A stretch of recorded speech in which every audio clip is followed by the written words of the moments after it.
I do want to marry you. But the reason I haven't asked is because there's a condition to the marriage that I haven't had the courage to tell you. What is it? You know you can tell me anything. The condition is that you have to sleep with my father once a month. In a small village, an 18-year-old girl named Anu lived with her parents.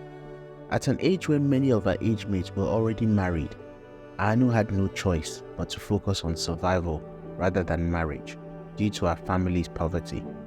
The village, with its dusty roads and modest huts, was quiet and peaceful, despite the hardship faced by the villagers. Life was very harsh and unforgiving. Anu's parents were very poor and could barely afford the clothes on her back. Anu spent her days selling sweet oranges in the market with her mother, trying to scrape together enough to survive.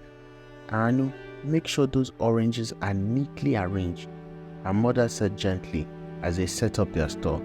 Yes, Mama, Anu replied as she carefully placed each orange. Do you think we'll sell enough today, Mama? Her mother sighed. I hope so, my dear. We really need to buy the medicine for your papa. Anu's mother was a resilient woman with a gentle smile. She always encouraged Anu to dream big, despite their circumstances.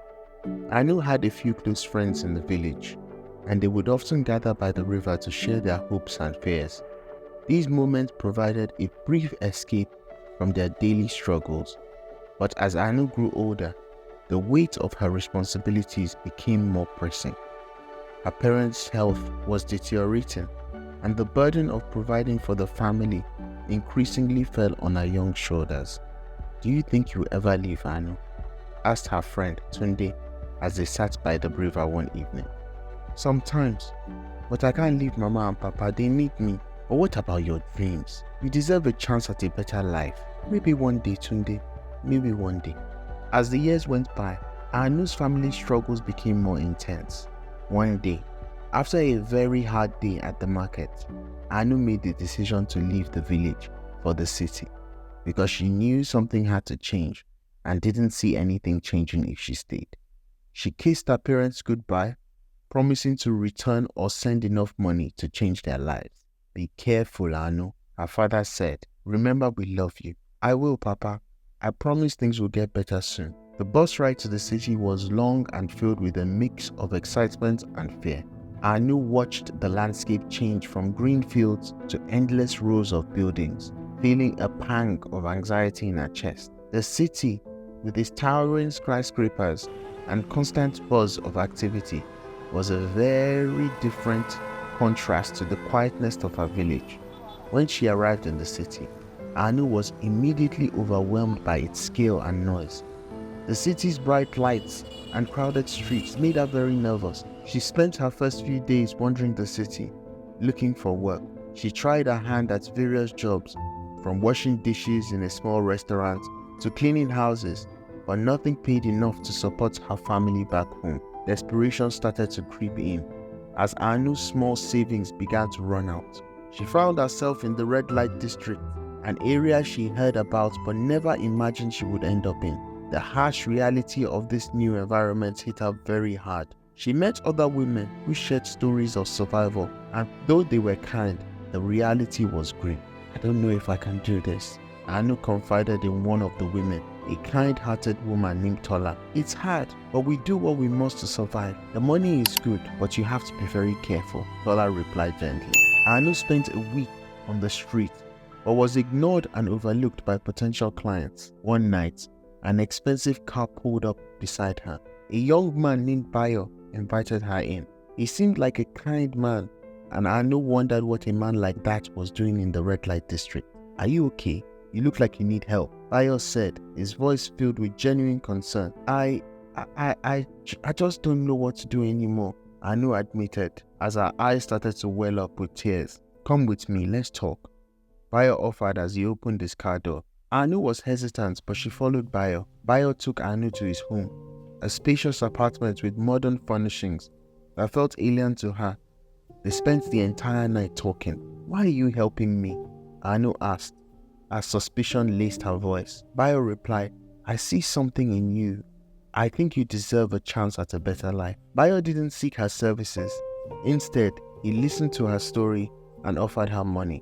Night after night, Bayo returned, always choosing to spend time with her rather than pursuing other pleasures. Anu began to look forward to his visits, and slowly, her life started to improve. She was no longer living in abject poverty and started sending her parents money. For the first time, Anu felt a glimmer of hope. Bayo, why do you care so much about me? Anu asked one evening as they sat in his luxury apartment. I've seen what hardship can do, and I don't want you to suffer. Bayo was the son of an extremely wealthy businessman, but unlike his father, he seemed kind and empathetic. He shared stories of his own struggles with family expectations and the burden of maintaining their wealth. Anu began to see Bayo as someone who understood hardship despite his privileged background. As Anu's life continued to improve, she began to transform. She added weight, moved into a luxurious apartment, wore expensive clothes, and enjoyed the comforts she had never known. Life for her parents improved too, and they were very proud of their daughter, thinking she was working for a major company. Despite this, a part of her remained uneasy. Bayo never initiated intimacy, and though he showered her with gifts and attention, there was a distance she couldn't bridge. In the 2 years they were together, she could count how many times they had shared a kiss on one hand. Anu often found herself staring out of her apartment window, watching the city buzz below, feeling a strange emptiness despite her newfound comfort. Years passed, and although Anu lived a life many women envied, she felt a deep dissatisfaction. Her relationship was not going anywhere. The luxurious apartment felt like a gilded cage. She confronted Bayo about their future, and he reassured her of his attraction, explaining that he wanted to wait till marriage. Bayo, do you really love me? I do, Anu. But I want to wait until we are married. Feeling that the relationship was stagnant, Anu asked if he intended to marry her, or if he was just wasting her time. Bayo hesitated. I do want to marry you, but the reason I haven't asked is because there's a condition to the marriage that I haven't had the courage to tell you. What is it? You know you can tell me anything.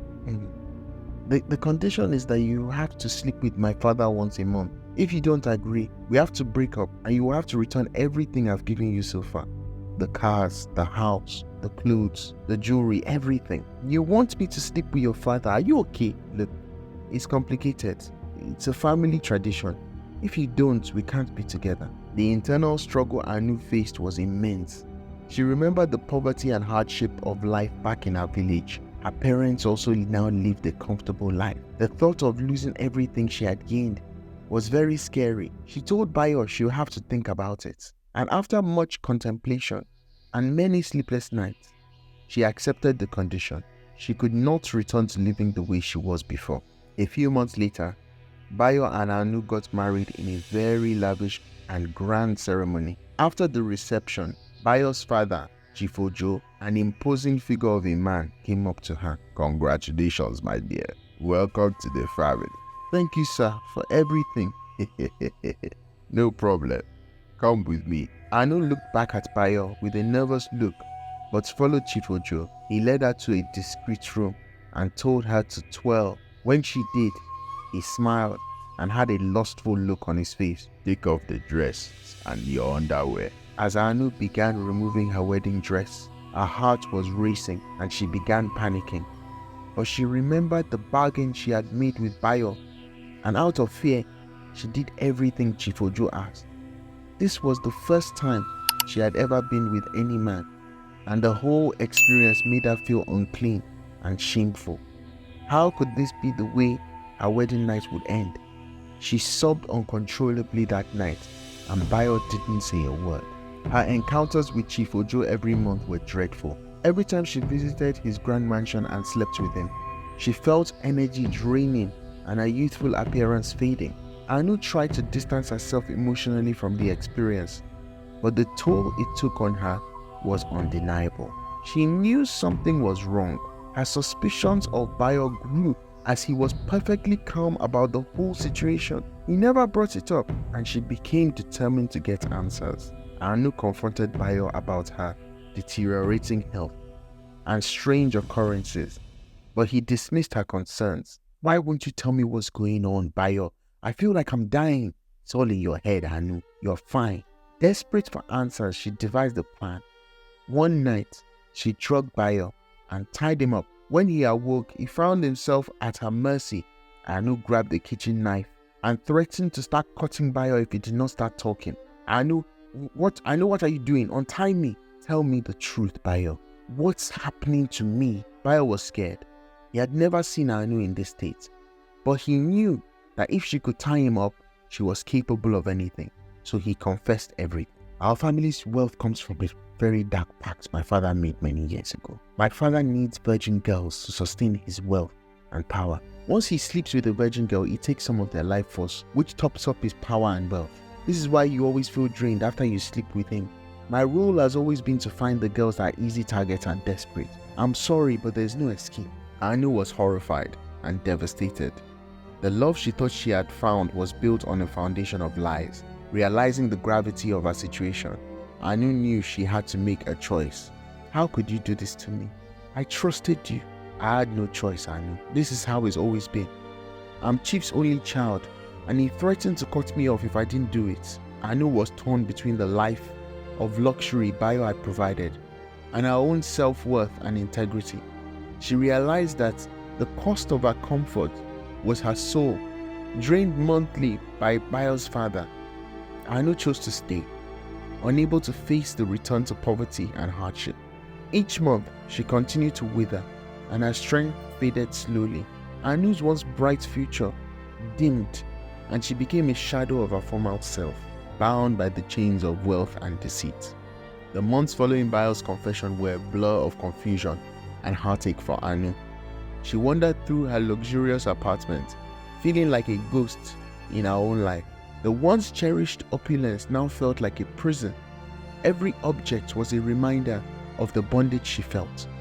One evening, while staring in her reflection, Anu noticed how hollow her eyes had become.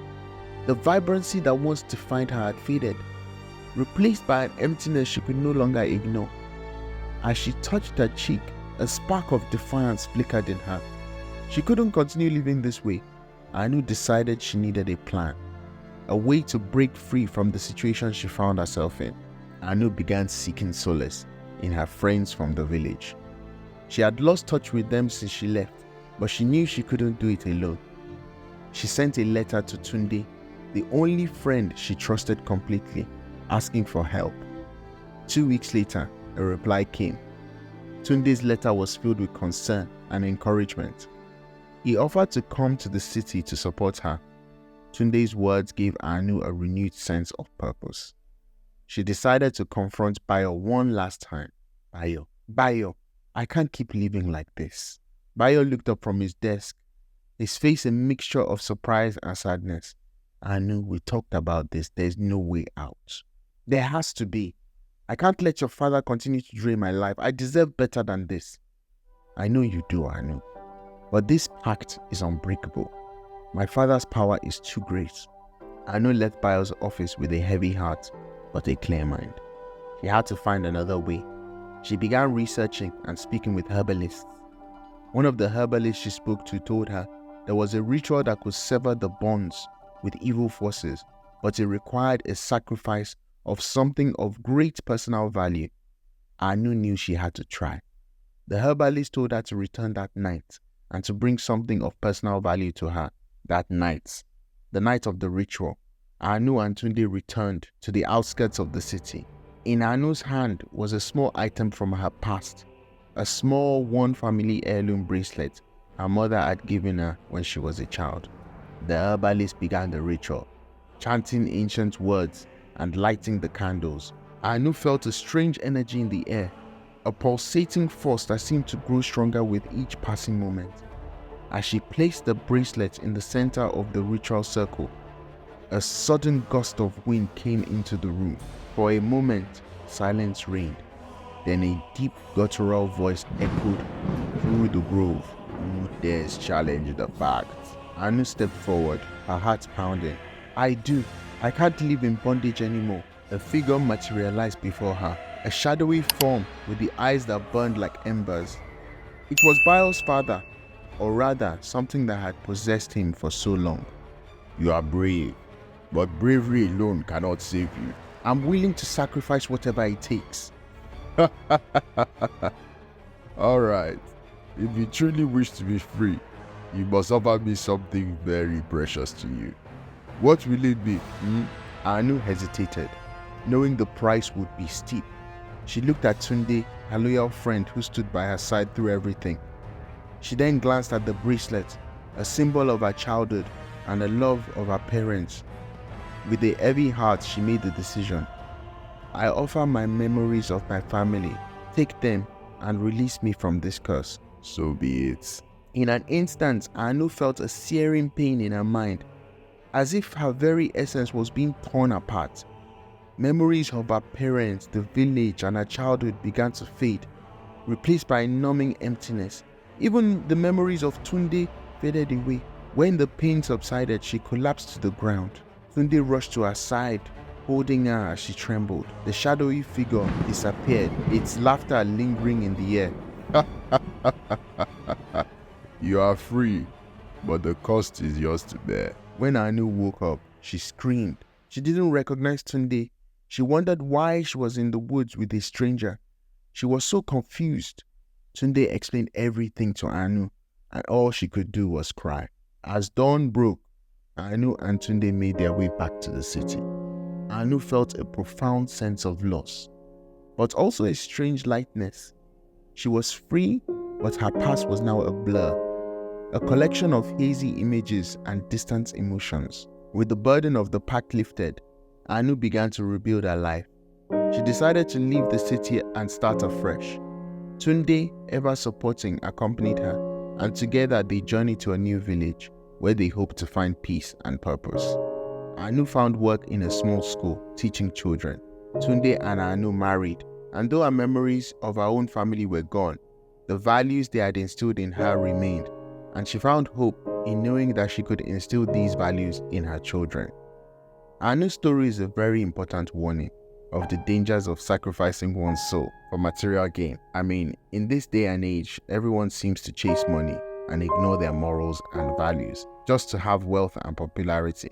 Anu's story reminds us that money can come and go, but our integrity, self-worth, and dignity are very important. Anu's courage to confront her fears and break free from the chains of deceit serves as an inspiration for all who struggle against life's adversities. If Anu's story touched your heart, please like, comment, and subscribe to support this channel for more inspiring African folktales. Until next time.